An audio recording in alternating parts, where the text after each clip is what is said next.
bývalý Mečiarov marketér Fedor Flašík. Založil stranu a za lídra si vybral Roberta Fica. U neho som takisto cítil, že on je ten, ktorý môže osloviť široké masy. Retoricky dobre vybavený.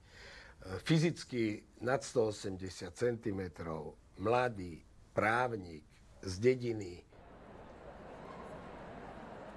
Málo kedy som vnímal výskumy verejnej mienky ako nejakú dogmu. Pre mňa bolo určujúce, že kto je moja cieľová skupina a s kým budem komunikovať, keď som si pozeral rating televíznych relácií. Ja neviem, nejaké varíme na 1 000 000 variácií, že to je najsledovanejšie. No tak si poviem, fajn, tak chcem vybudovať 20-30% stranu, tak asi sa vyserem na nejakú intelektuálnu komunikáciu, asi im prestanem rozprávať o vízii krajiny, ale použijem kľúčové slova z týchto relácií a mám 20%. Budem vyzerať síce jak idiot. A koľko to tak stojí? Ja si myslím, že na Slovensku 2-3 milióny eur. Čím je charizmatickejší a úspešnejší líder, tým menej peňazí.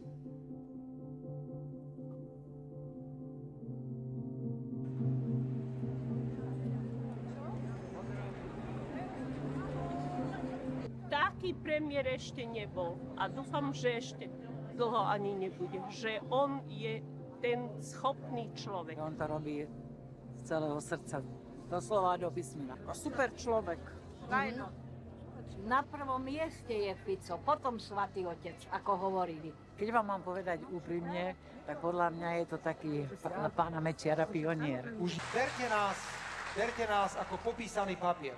My už ťažko niečo pred vami skrieme. Všetko o nás viete. Viete, aký sme, čo budeme robiť. Viete, že keď sa dostaneme znovu do vlády, tak vás budeme otarovať s tými sociálnymi balíčkami. Budeme jednoducho chodiť, organizovať život. My sme takí. Ak chcete na Slovensku kontinuitu a nechcete nejaké šialené experimenty, že vznikne šanca na vytvorenie stabilnej vlády. Vlády, ktorá bude nielen robiť pre ľudí, ako máme v tom našom slogane, ale aj vlády, ktorá bude garantovať elementárnu bezpečnosť, bez ktorej sa krajina nemôže rozvíjať. Ešte raz vám ďakujem všetkým, že ste prišli a samozrejme vám želáme v tom kultúrnom programe krásnu zábavu. Ďakujem, Bratislava, že ste prišli. Aj mne dovolte poďakovať sa mojim dnešným hostom. Dnes tu s nami boli pán Robert Fico, Ďakujem pekne. pán Peter Pellegrini, pán Robert Kaliňák, pán Peter Kažimír a pán Miroslav Lajčák. Ďakujeme.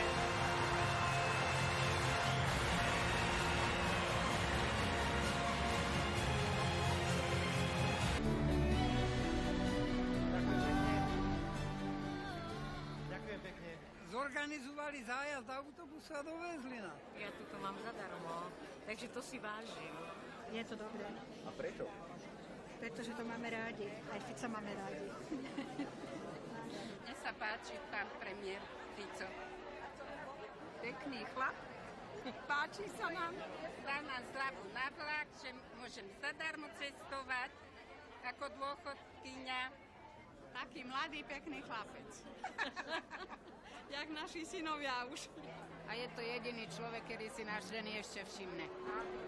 Manželia a po 30 rokoch cestujú spolu vo vlaku, ona sedí oproti nemu v kupé a zrazu on jej vraví: drahá, prosím ťa, mohla by si sadnúť vedľa mňa? Tak ona hneď skočí k nemu: drahý, to bolo také krásne gesto, po 30 rokoch si ma zavolal k sebe, a on, že nie, už sa nemôžem na teba ani pozerať. Takže...